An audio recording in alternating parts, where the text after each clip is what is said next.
وقبل أن تتمكن من الإجابة انطفأت أنوار المنزل بالكامل، وسمعت صوت خطوات تقترب. هناك ألعاب يلعبها الناس من أجل التسلية، وهناك ألعاب يقال إنها تغير حياة من يجربها، وهذه القصة واحدة منها. بطلة قصتنا تدعى سمراء، فتاة تبلغ من العمر 20 سنة، تدرس في الجامعة وتعشق المغامرة والتحديات. في أحد الأيام كانت تجلس مع أصدقائها في المقهى، فقالت إحدى الفتيات: هل سمعتم بلعبة مريم؟ ضحك كريم وقال: إنها مجرد خرافات منتشرة على الإنترنت. ردت عليه ريم قالت له: هناك أشخاص يقسمون أنهم لعبوها. ثم حدث لهم أمر غريب. ابتسمت سمراء وقالت بكل ثقة: سألعبها الليلة وسأثبت لكم أنها مجرد كذبة. حاول الجميع إقناعها بالتراجع، لكنها كانت مصممة. عادت إلى المنزل، سلمت على والدتها، ثم دخلت غرفتها وأغلقت الباب. خفضت إضاءة الغرفة وأمسكت هاتفها، ثم كتبت في محركة البحث: لعبة مريم. تمت بصوت منخفض: هل هي حقا مجرد أسئلة وأجوبة؟ بدأ قلبها يخفق قليلا، لكن فضولها كان أقوى من خوفها. ضغطت على زر إبدأ. ظهرت رسالة سوداء مكتوب عليها: هل أنت مستعدة؟ أجابت: نعم. اختفت الرسالة، وبعد ثواني قليلة ظهر السؤال الأول: ما اسمك؟ كتبت: سمراء. ثم ظهر السؤال الثاني بسرعة: هل تخافين من الظلام؟ ابتسمت وقالت: لا. وفجأة انطفأ نور الغرفة من تلقاء نفسه. وقفت صامتة لثواني، ثم أعادت تشغيله فعاد طبيعيا. نظرت إلى الهاتف فوجدت رسالة جديدة تقول: قلت إنك تخافين. في تلك اللحظة بدأت تشعر أن هناك شيئا غير طبيعي. حاولت إغلاق اللعبة لكنها لم تغلق. أطفأت الهاتف فعاد للعمل وحده. ثم ظهرت رسالة جديدة: اللعبة تبدأ عندما توافق، لكنها لا تنتهي بسهولة. وفي تلك اللحظة سمعت طرقا خفيفا على الباب. خرجت لترى من هناك، لكنها لم تجد أحدا. عادت إلى غرفتها فوجدت الباب الذي أغلقته مفتوحا، وكان الهاتف فوق السرير وشاشته مضيئة. ظهر سؤال جديد: من يقف خلفك الآن؟ تجمد الدم في عروقها. بدأت تنظر حولها في الغرفة، لكن لم يكن هناك أحد. كتبت: لا يوجد أحد. فاجأها الرد فورا: التفتي ببطء. بدأت سمرة تلتفت حتى وصلت إلى المرآة، وعندما رفعت عيناها رأت ظلا أسود يقف خلفها. التفتت بسرعة، لكن لم يكن هناك أحد. فلم تجد شيئا، لكن منذ ذلك اليوم لم تعد حياة سمرة كما كانت من قبل.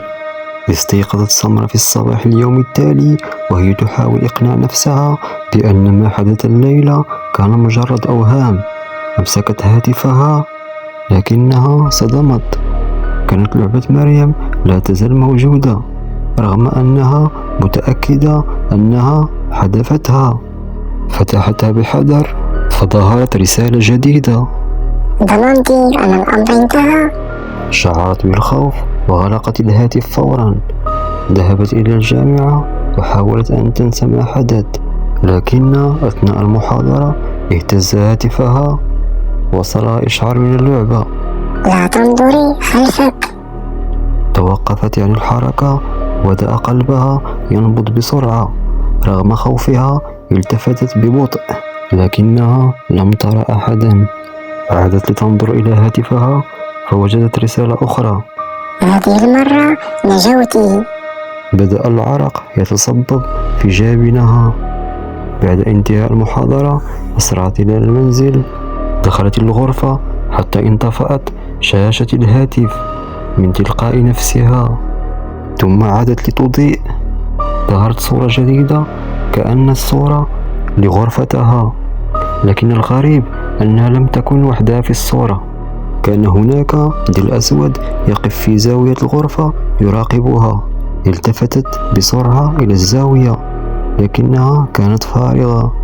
عادت لتنظر إلى الهاتف، فاختفت الصورة وظهرت رسالة قصيرة. اقتربت أكثر. ارتجفت سمرة وحاولت حذف اللعبة مرة أخرى، لكن هذه المرة اختفت جميع تطبيقات الهاتف، ولم يبقى على الشاشة سوى لعبة مريم. ثم ظهر آخر سؤال: هل تريدين أن تعرفي من أنا؟ وقبل أن تتمكن من الإجابة انطفأت أنوار المنزل بالكامل، وسمعت صوت خطوات تقترب من الباب الغرفة خطوة بخطوة. ثم توقف الصوت أمام الباب. تجمدت سمرة في مكانها وهي ترى في الباب. ساد الصمت لثواني، ثم بدأ مقبض الباب يتحرك ببطء، لكن الباب لم يفتح. أمسكت هاتفها بيد مرتجفة، فظهرت رسالة جديدة: لا تفتح الباب. وقفت مكانها وهي تحاول السيطرة على الخوف، وفجأة توقفت حركة المقباض. لكن بعد لحظات سمعت صوتا يأتي من داخل الغرفة وليس من خارجها. التفتت ببطء فلم تجد شيئا، ثم سمعت الهاتف يصدر صوت إشعار. نظرت إلى الهاتف، ظهرت صورة مباشرة لغرفتها، وكأن أحدا يصورها في تلك اللحظة. كانت ترى نفسها واقفة في منتصف الغرفة، لكن في الصورة كان يقف خلفها شخص يرتدي ملابس سوداء. التفتت بسرعة ولم تجد أحدا. عادت لتنظر إلى الهاتف، اختفى ذلك الشخص من الصورة. ثم ظهرت رسالة قصيرة: كلما خفت اقتربت أكثر. أسرعت سمرة نحو الباب لتخرج من الغرفة، لكن الباب كان مغلق رغم أنها لم تقفله. حاولت فتحه مرة أخرى دون جدوى، ثم انطفأت شاشة الهاتف، وبعد ثواني أضاءت من جديد.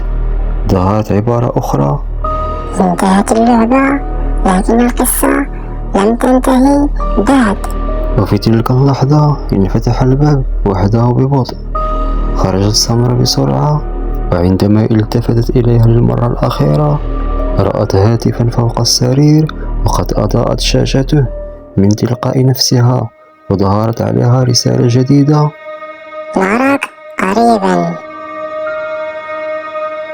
إذا وصلت إلى هنا لا تنسى الاشتراك في القناة والإعجاب بالفيديو ليصلك كل جديد.